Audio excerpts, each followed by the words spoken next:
High বন্ধুরা, তোমরা সবাই কেমন আছো? আশা করি তোমরা সবাই খুব খুব ভালো আছো। আর আমিও খুব ভালো আছি, বিন্দাস আছি। এখন থেকেই আমি আমার ব্লগটা শুরু করছি। আমি মলিস ডেলি অ্যাক্টিভিটি থেকে মলি বলছি। তো আগের ব্লগেই বলেছিলাম না, ছেলে চিকেন পকোড়া খেতে চেয়েছিল, তো সেইটা আর মানে বেশি বড় করিনি, মানে অনেক লম্বা ভিডিও হয়ে যাবে, তো তো সেখানে আমি শেষ করে দিয়েছিলাম। তো হয়তো আধ কাপচা হয়ে গেছে, কিন্তু কিছু করারও নেই। তোমরাও সব বিরক্ত হয়ে যাবে না একই রকম দেখতে দেখতে, ওই জন্য আমি সীমিত সময়ের মধ্যে করি। ঠিক আছে, তো বাকিটা চলো এই ব্লগে তোমরা দেখো, আর তোমাদেরও এটা ভালো লাগবে। তো আমি যেভাবে চিকেন পকোড়া বানাই সেইভাবেই আমি একটু দেখাই, আর তোমাদের ভালো লাগলে প্লিজ একটা লাইক করে দিও। এখানে চিকেনটাকে আমি মানে পকোড়ার মতো করে সেখান দিয়ে দোকান থেকে বলে কাটান করে আনিয়েছি। চিকেনটাকে ভালো করে ধুয়ে নিয়েছি, এবার জলটা আমি ঝরাবো। এই যে জলটা রয়েছে, জলটা আমি ঝরিয়ে নেবো ভালো করে। আর দাঁড়াও, এই যে ফ্রিজ থেকে এবার আদা রসুন আর সব বার করি।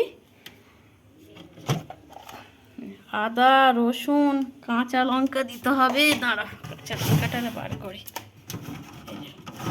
কাঁচা লঙ্কা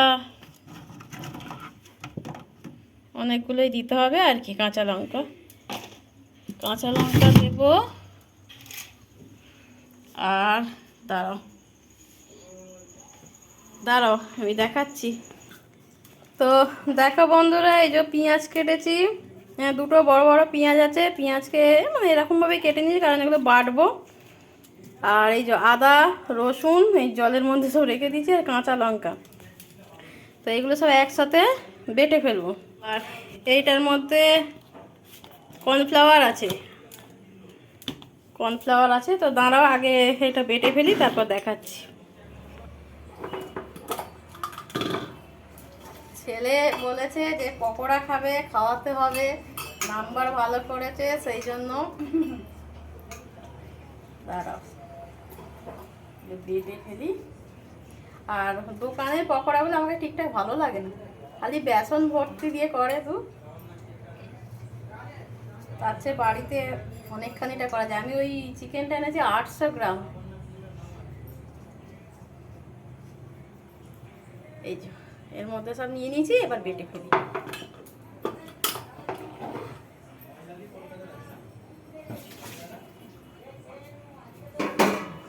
তো বন্ধুরা দেখো, চিকেনটা ভালো করে একদম জল ঝরিয়ে নিয়েছি। প্রথমে মানে জলটা ভালো করে ঝরিয়ে নিতে হবে। আর তো জল ঝরিয়ে নিয়েছি। দাঁড়াও, এবার এর মধ্যে আমি এই যে আদা রসুন আর সব পেস্ট করে নিয়েছি, আদা রসুন কাঁচা লঙ্কা, এইটা আমি দিয়ে দিচ্ছি ওর মধ্যে।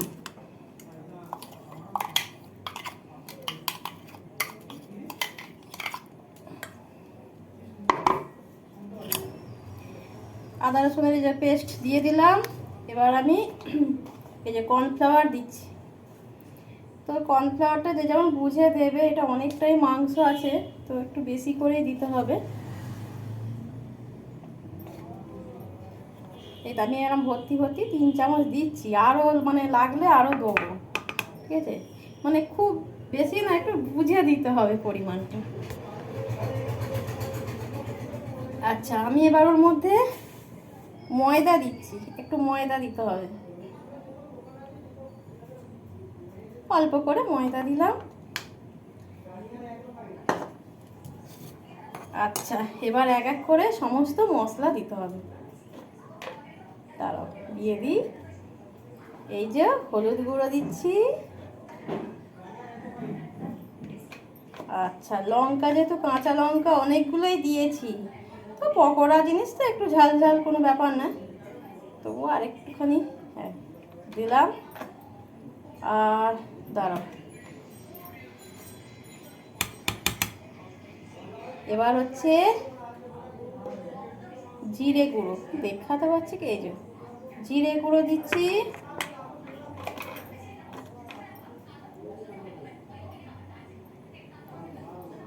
ধনে গুঁড়ো। আচ্ছা, লবণ, যেটা মেন। তো লবণ দিচ্ছি, লবণের পরিমাণটা যে যেমন বুঝে করবে। তো এই যে লবণ দিচ্ছি। লাইটটা কি হলো, দমকা মারছে কেন কি জানি। ও এই লাইটটা একসময় কি সমস্যা হয়ে যায় কে জানে। আচ্ছা যাকে যাক। আর একটু কাশ্মীরি লঙ্কা গুঁড়ো দিচ্ছি। আচ্ছা সামান্য গরম মশলা গুঁড়ো দেবো, সামান্য, এই যে সামান্য গরম মশলা গুঁড়ো দিচ্ছি। আচ্ছা অনেক কিছু মশলা, গোলমরিচ গুঁড়ো দিচ্ছি, সেটাও সামান্যই দেবো, এই যে একদম সামান্য, 1 চিমটে যেটাকে বলে, স্বাদ পাওয়ার জন্য আর কি এইটা দিচ্ছি। আর দাঁড়াও বন্ধুরা, এই যে সামান্য মিট মশলা দিয়ে দিচ্ছি, খেতে ভালো লাগবে না আমার এখন দিয়ে, তবে তো ভালো লাগবে খেতে। মিট যে অল্প করে, এগুলো সব অল্প অল্প করে দিলেই হবে। মিট মশলা দিলাম। আর একটা জিনিস দিতে হবে, তবে স্বাদটা খুব সুন্দর আসবে আর মুচমুচে হবে। দাঁড়াও, সেইটা হলো চিনি। দাঁড়াও, সামান্য চিনি দিয়ে দিলাম। আর কি দিতে হবে বন্ধুরা, এই যে সরষের তেল। ঠিক আছে, এবার এটা ভালো করে মাখিয়ে নিই, ঠিক আছে। তো এই যে এটা ম্যারিনেট করছি ভালো করে, দিয়ে অনেকক্ষণ রাখতে হবে, মানে যতক্ষণ সময় পারো নিয়ে রাখবে। আমি আধা ঘন্টা 1 ঘন্টা রেখে দেবো, কোনো অসুবিধা নেই। তার এটা ভালো করে মাখিয়ে আমি দেখাচ্ছি। তো দেখো বন্ধুরা, এই যে কত সুন্দর করে পুরো ম্যারিনেট করে নিয়েছি।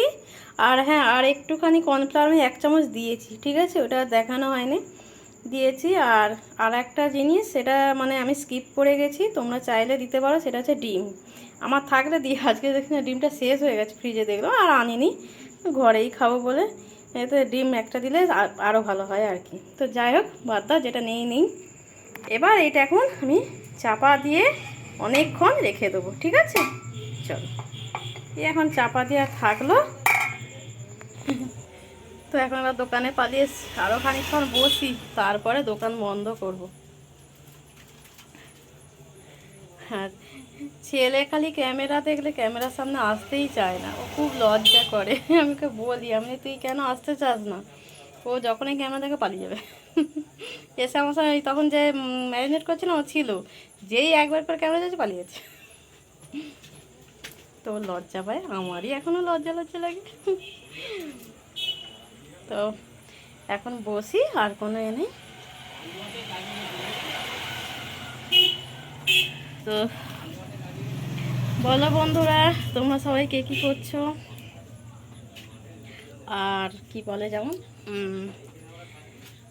মানে অনেকখানি করে দেখালে না ব্লগটা অনেক বড় হয়ে যায়, ওই জন্য কী দরকার আছে, এত বোরিং মানুষ এখন আর নেই, তাই না? ঠিক আছে। তো বন্ধুরা, অনেকক্ষণ পর আবার চলে এসেছি। তো এবার পকোড়াটা ভাজবো, দাঁড়াও তোমাদের ব্যাক ক্যামেরা করে একবার দেখায়। এই যে সেই ম্যারিনেট করে রেখে দিয়েছিলাম। আচ্ছা, এবার এখানে কড়ার মধ্যে আমি তেল গরম করতে দিই আগে। এই যে বন্ধুরা, আমি তেল গরম করতে দিয়েছি। আচ্ছা, আমি এখানে রিফাইন তেল দিয়েছি, ঠিক আছে। তোমরা সর্ষের তেলও দিতে পারো, যে যেমন পারে। তো আমি ভাজাভুজিটা বেশিরভাগ হচ্ছে রিফাইন তেলেই করি। তারা তেলটা এবার গরম হোক ভালো করে আগে।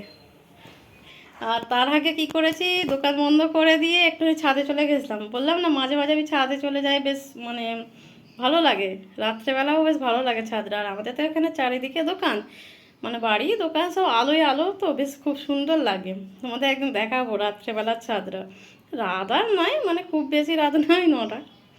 তো যাই হোক, গিয়ে সেখানে অনেকক্ষণ ছিলাম, 15-20 মিনিটের মতো ছিলাম।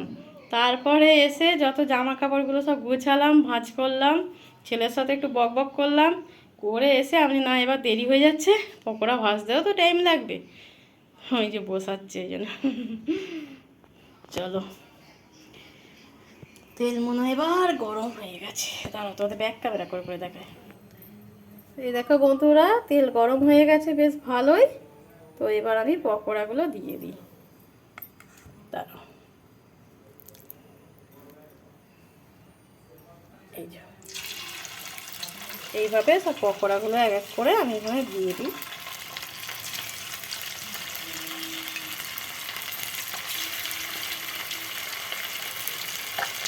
এই দেখো বন্ধুরা, দিয়েছি কড়াতে, হচ্ছে কেমন। হ্যাঁ, এবার এইগুলো এরকম মানে বেশ লাল করে করে ভেজে নেবো, মচমচে করে একদম। দেখতে পাচ্ছ, এরকম করে করে ভেজে নেবো। আগে একদিকটা উল্টিয়ে দিই, দাঁড়াও। তো বন্ধুরা এই দেখো হচ্ছে, আর এখানে কতগুলো এই যে হয়েছে, তার মধ্যে কতগুলো আমার খাওয়াও হয়ে গেছে। আর এই যে সস, এখানে হচ্ছে চিলি সস নিয়েছি আর টমেটো সস। এই সস দিয়ে নাহলে পকোড়া ঠিক মানাবে না, তাই তো। দাঁড়াও, তো এইভাবেই খাবো আজকে।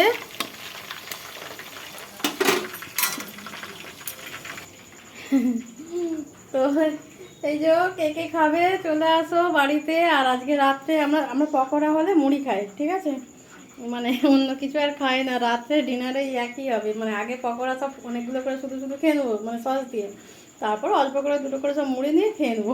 মায়ের বেটা ওই করি আমার। তো হুম, সস দিয়ে খেতে আর কি হেভি লাগে। তো দেখলে আমি এইভাবেই চিকেন পকোড়া বানাই। তো এইভাবে রাতটা কেটে যাবে, খেয়ে নেবো খালি, খেয়ে নিয়ে ব্যাস নিদ্রায় চলে যাব। তো আজকের মতো আমি রাখছি। গুড নাইট সবাইকে। ভালো লাগলে চ্যানেলটি সাবস্ক্রাইব করে দিও, আর প্লিজ বন্ধু হয়ে পাশে থেকো, আর লাইক করো। বাই।